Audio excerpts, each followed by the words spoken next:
இருண்ட இரவுகளில் தேசம் சிதறி போனது. இலங்கை முள்ளிவாய்க்கால் இரத்த ஆறாய் மாறியது. கண்ணீர் குடித்த பிள்ளைகள் மரணத்தோடு விளையாடினார்கள்.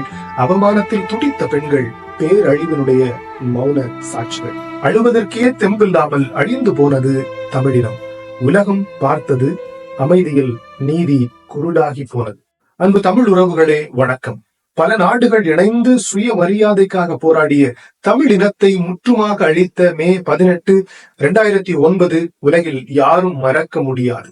ஒவ்வொரு வருடமும் மே 18 முள்ளிவாய்க்கால் நாள் என்று நினைவு கூறுகிறோம்.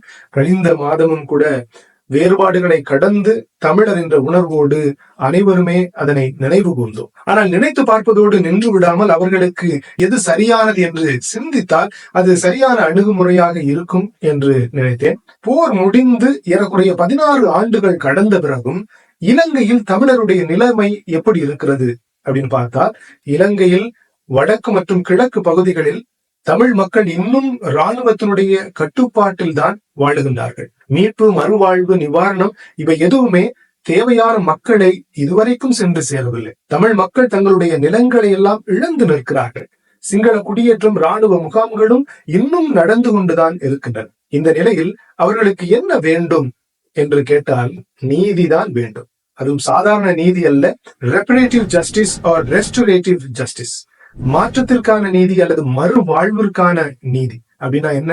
ஒன்று, உண்மையை வெளிக்கொணர வேண்டும். உண்மை வெளிவரும் பொழுது தவறு செய்தவர்கள் மன்னிப்பு கோர வேண்டும். Truth commission and public apologies have to be mat.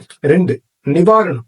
நிலம், பணம், உரிமைகள் மீட்கப்பட வேண்டும். Compensation or restitution have to be done. 3, நினைவு சின்னங்கள், நினைவு நாட்கள் கடைபிடிக்கப்பட வேண்டும். அதற்கான உரிமை வழங்கப்பட வேண்டும், மெமரியலைசேஷன். 4, மறுவாழ்விற்கான திட்டங்கள் செயல்படுத்தப்பட வேண்டும். இவையெல்லாம் சரியாக நடக்கணும்னா அதுக்கு முன்னாடி இன்டர்நேஷனல் ட்ரிபியூனல் அமைக்கப்பட வேண்டும். இன்டர்நேஷனல் ட்ரிபியூனல் அப்படின்னா என்ன?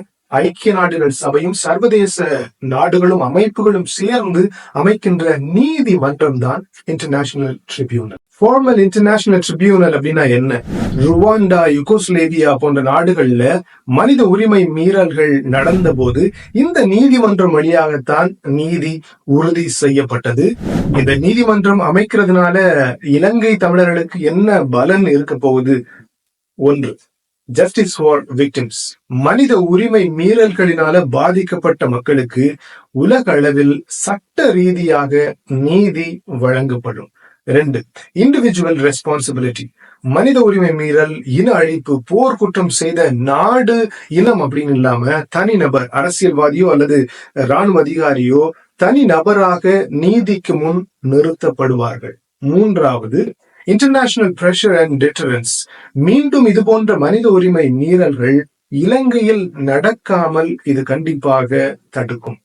சரி, இதுவரைக்கும் உலக அளவில் சர்வதேச அமைப்புகள், ஐக்கிய நாட்டு சபைகள் என்ன செய்திருக்கிறார்கள்?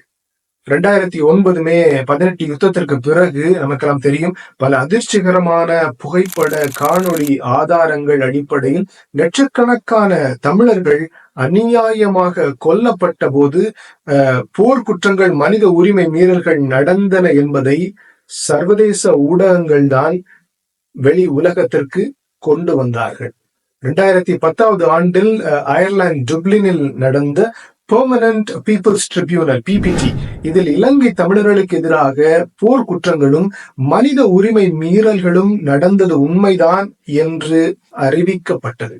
2013, 2022 ஆண்டு நடந்த அமர்வுகளில் இலங்கையில் ஜெனோசைட், அதாவது இன அழிப்பு நடந்தது என்றும் அடையாளம் காணப்பட்டது. இது ரொம்ப ரொம்ப முக்கியமானது.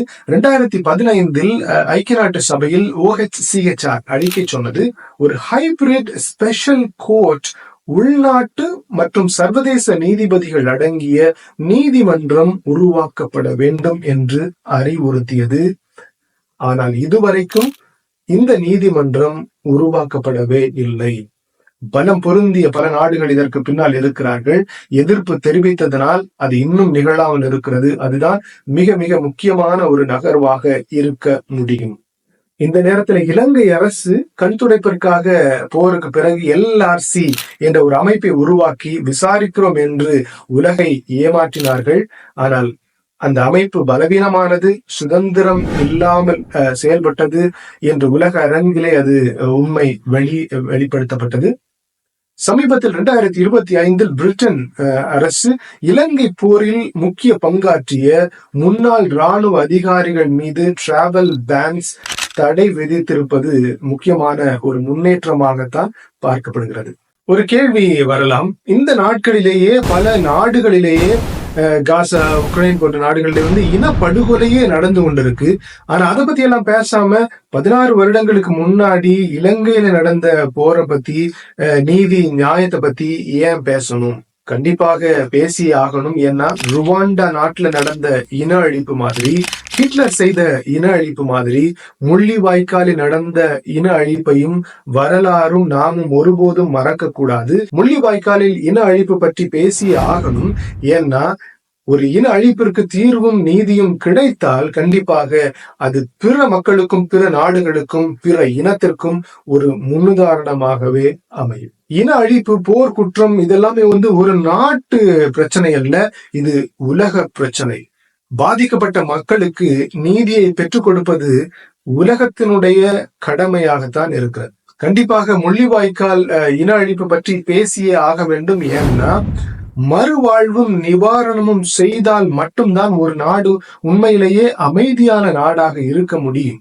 ஒரு நாட்டில் போர் குற்றங்களும் இன அழிப்பும் தண்டிக்கப்படாமல், கண்டுகொள்ளப்படாமல் போய்விட்டால் அது பிற இடங்களிலும் நடக்கும் என்பதைத்தான் நாம் இன்று கண்கூடாக பார்த்து கொண்டிருக்கிறோம். எனவே சர்வதேச அமைப்புகள், உலக நாடுகள் விரைவிலேயே இலங்கை தமிழர்களுக்கு நீதியை பெற்றுக் கொடுக்க வேண்டும்.